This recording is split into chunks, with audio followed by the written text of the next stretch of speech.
long story short, we spent a lot of years, fixing the system, fixing it meaning we have a problem, and then we put something in place so that we can't have that problem.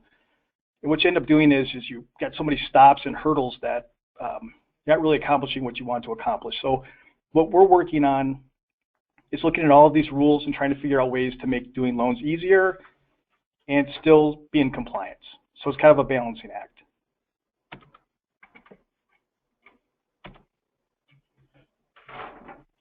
And as you guys know, we've got the CFPB, you've got HUD, you've got Fannie, you've got all these regulatory agencies, and they've all got their piece of the pie, and they also overlap. So we're probably the most heavily regulated business on the planet.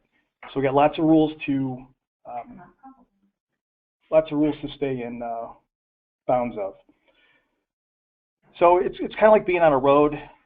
You get too far one way if you're like too locked down, too compliant, you can't get loans done.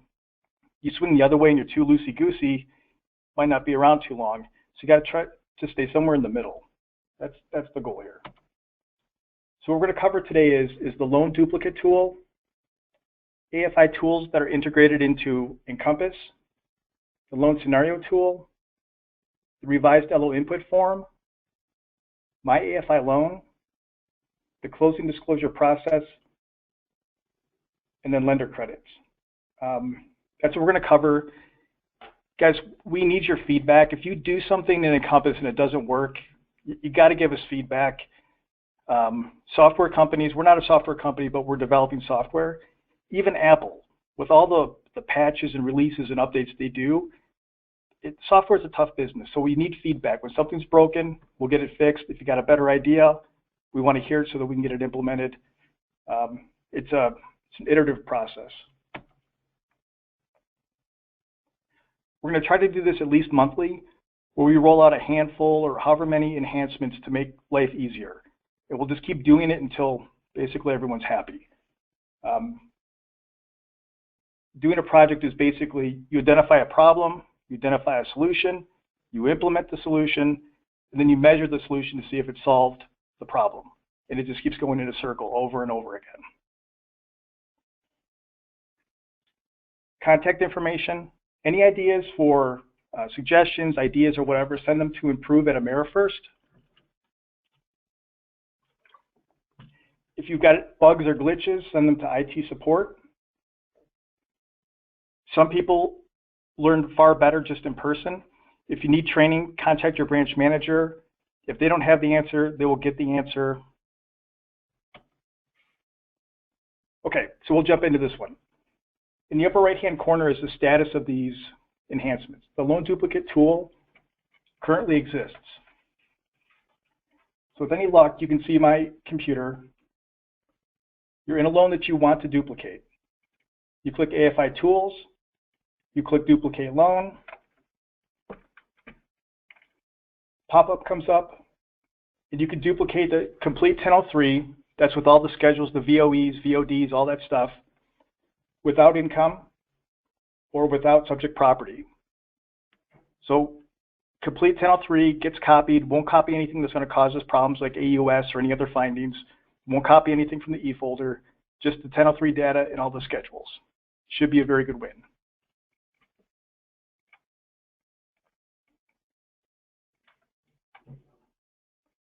And again, just the steps, the PowerPoint is, for reference. Click Tools, Duplicate Loan, click the template you want. The pop-up window shows, yep, it copied, loan number. This is an example of a loan that was copied and all the schedules are in there. So that's a good thing. So really quick on the loan duplicate tool, just to kind of wrap it up. All loans are eligible to be copied. 6 months old, 3 years old. You guys are big boys and girls. Copy the loan. When you copy the loan, it's going to have old data in there. If it's 3 years old, it'll be old. Just go through and make sure it's all updated. And again, it just copies the 1003 information, nothing from the E folder, milestones, all that kind of stuff you don't want to copy, it won't copy. This tool, this is AmeriFirst built this tool. The LMA tool kind of stinks. it's looking at thousands of fields. I guarantee 100% someone at some point will find a bug, email it over, and we'll get it fixed. It's just the nature of the beast. Okay, starting live tomorrow, when you go into Encompass, you're going to see a couple of new things. You're going to see AFI tools. You're going to see ARC reports. You're going to see My AFI Loan. And then you're going to see ARC here on this tab. There's nothing here that you can't get from your browser. The idea is just to make, Encompass kind of a one-stop shop. Whatever you need to do, you can get to it from there, quick and easy. It's not going to revolutionize your life, but it is a nice thing.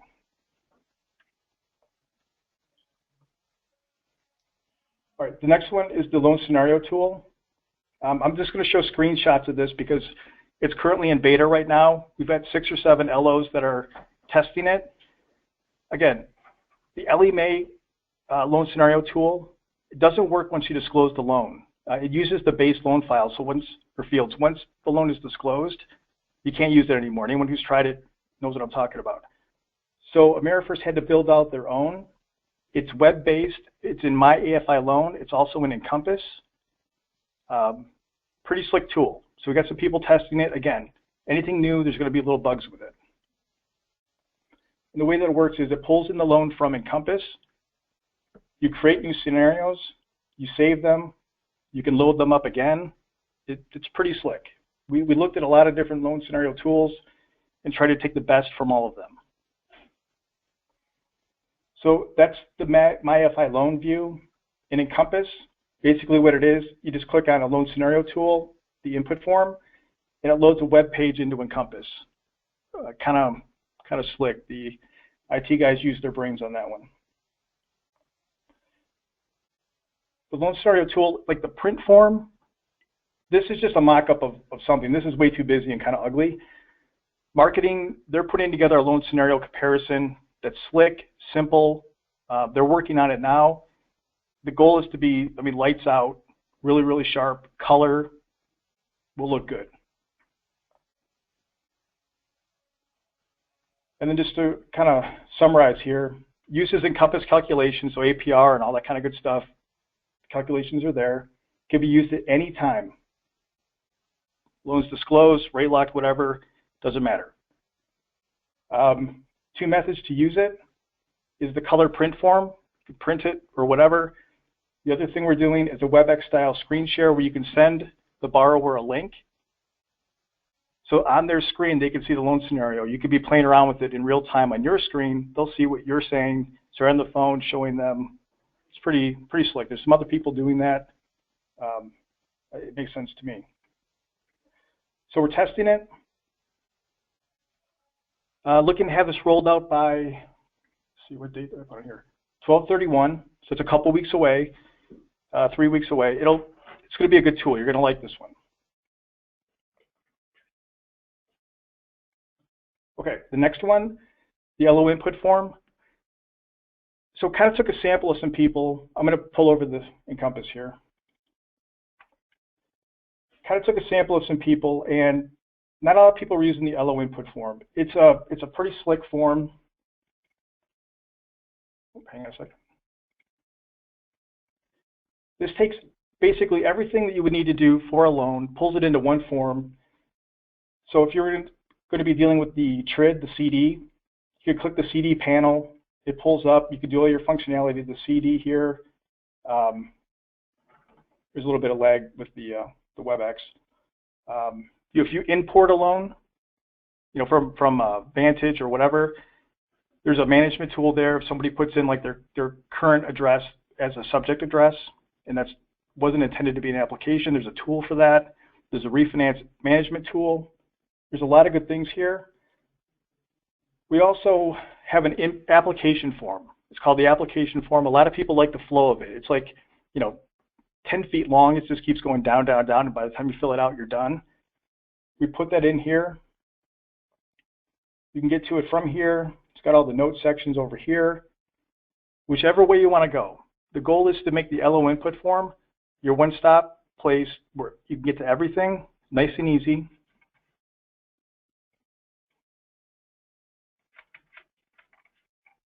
Hang on.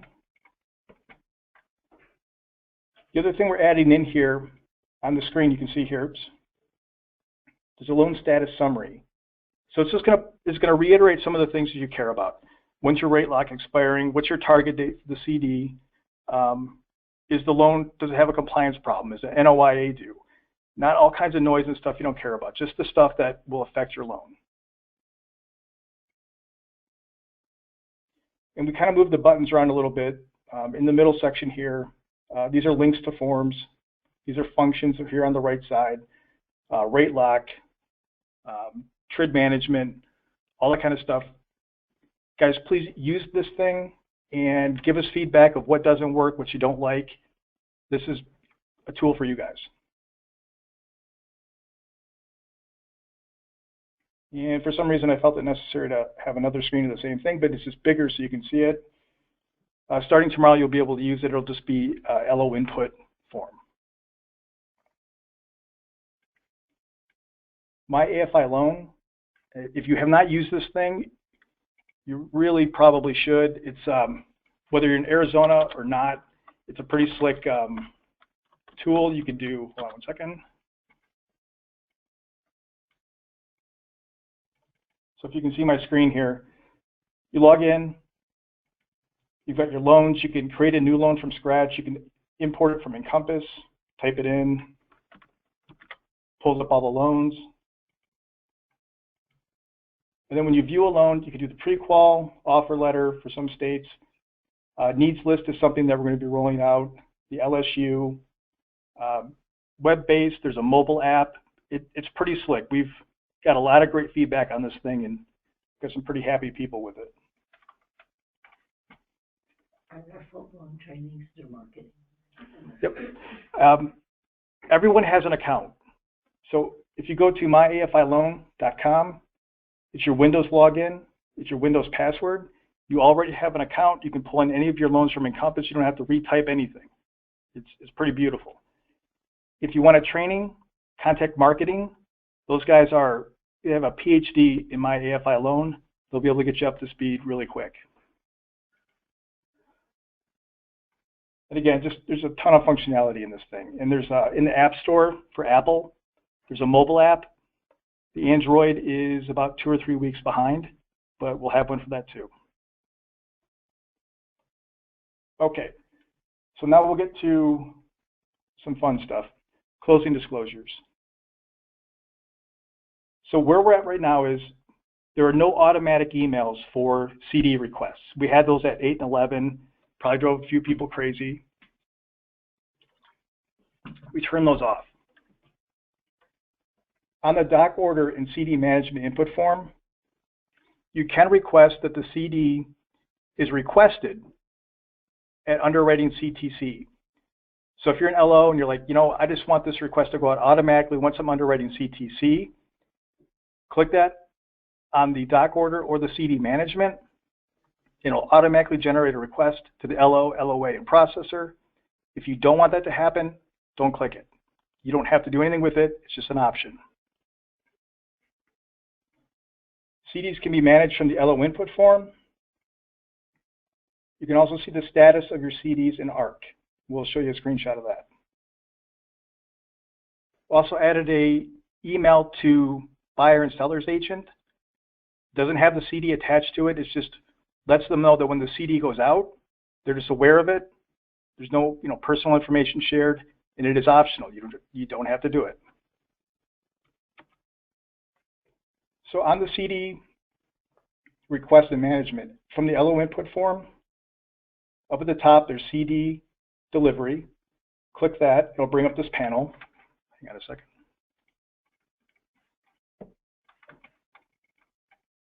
Oops, hang on.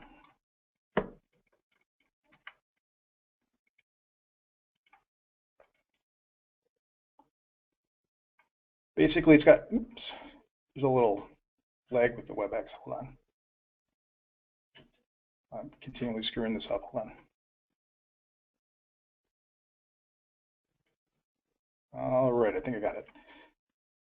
So it's got all the information about your rate lock, your estimated close of escrow, what's your target date, when was the last CD sent, last LE sent, et cetera, et cetera.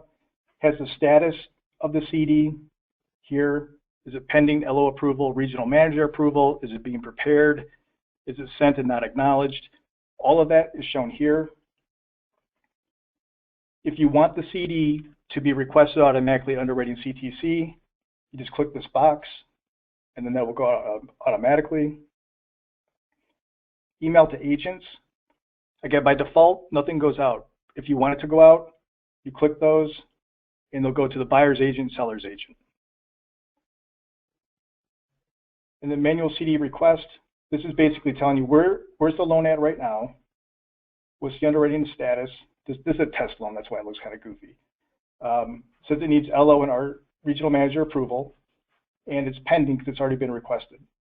As an LO, you can approve it or deny it from the email or from Encompass. It's all tied together. I had a few bugs with that earlier. Should all be worked out. Is all worked out. We'll be good. Get rid of that.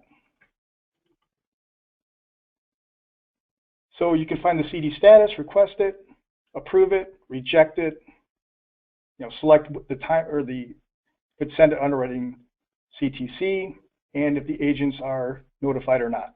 All one spot, nice and easy.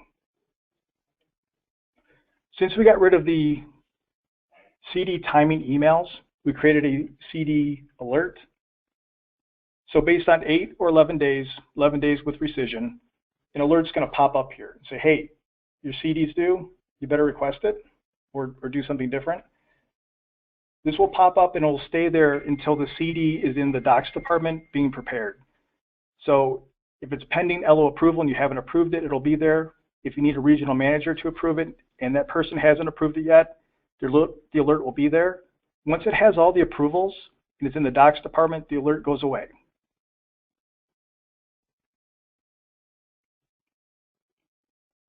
Okay, so you don't want to go into Encompass, but you want to see the status of the CD. You can go into ARC. Here's the link. Here's the page.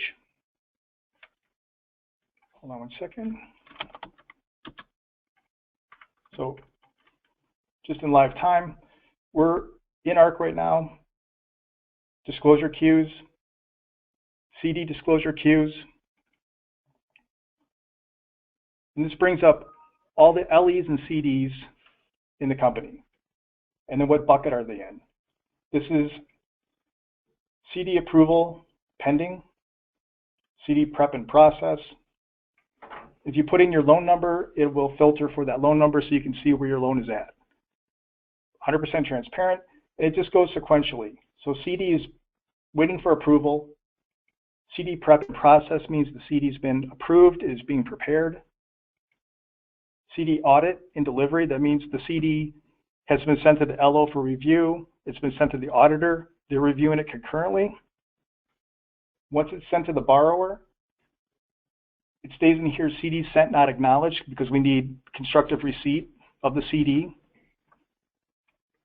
Once it's acknowledged, it goes into this bucket, CD acknowledged. And then, hold on. CD acknowledged, not funded, CD closed. But again, if you put in your branch or your loan number here, it'll filter that out. So you'll know where your CD's at all times.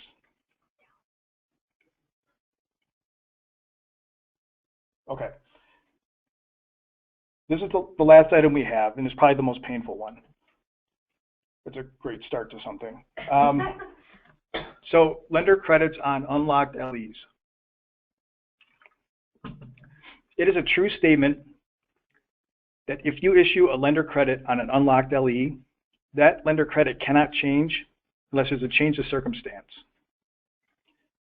So a lot of times I think, previous compliance rules or whatever, you kind of throw out a lender credit and then true it up at rate lock. That's gone away. So rate lock's based on pricing, even if they're not, LE lender credits based on an unlocked LE has to be based on pricing. I'll show you an example of that.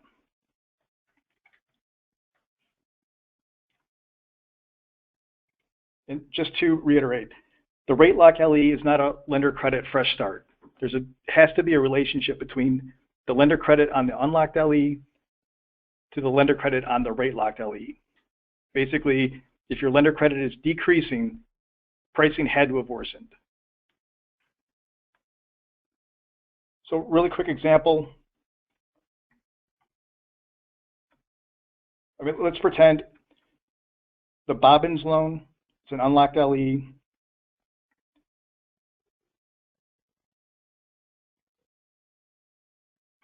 Oops, hang on one second. Sorry guys, hold on.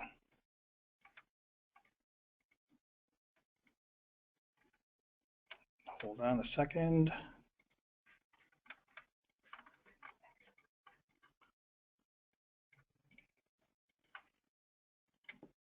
I hope you can see this. So on this loan, it's an unlocked LE. Let's say note rate and the price is 100.5. You got 50 basis points of premium pricing. At a $250,000 loan amount, it's $1,250. No origination discount. You're just disclosing. It's not locked. The available lender credit would be $1,250, which is 50 basis points of premium pricing. And you disclose $1,250. Okay, life is good. 2 weeks later, you go to lock it. Same note rate. Now the buy price, the rate sheet is 100.3/8. So the pricing worsened from unlocked LE to locked LE. It worsened by 1/8. So the lender credit could only decrease from $1,250 to $937. The difference being that 1/8. Like you couldn't go from $1,250 to 0 because pricing doesn't support it going from $1,250 to 0. Whatever the pricing worsens, that's the only amount that the lender credit could be decreased. So a lot of math, kind of a little bit horrible. So hang on.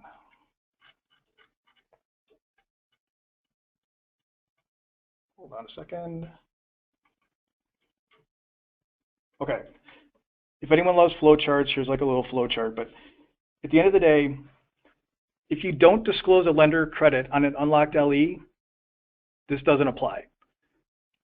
If you disclose a lender credit on an unlocked LE, make sure you go into Optimal Blue, make sure that that note rate and price exists, and you're good.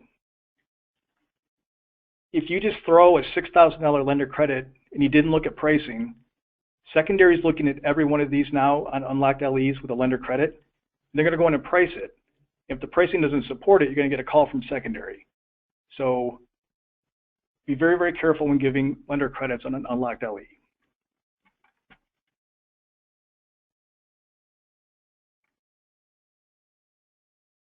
So guys, that's really the end of the topic.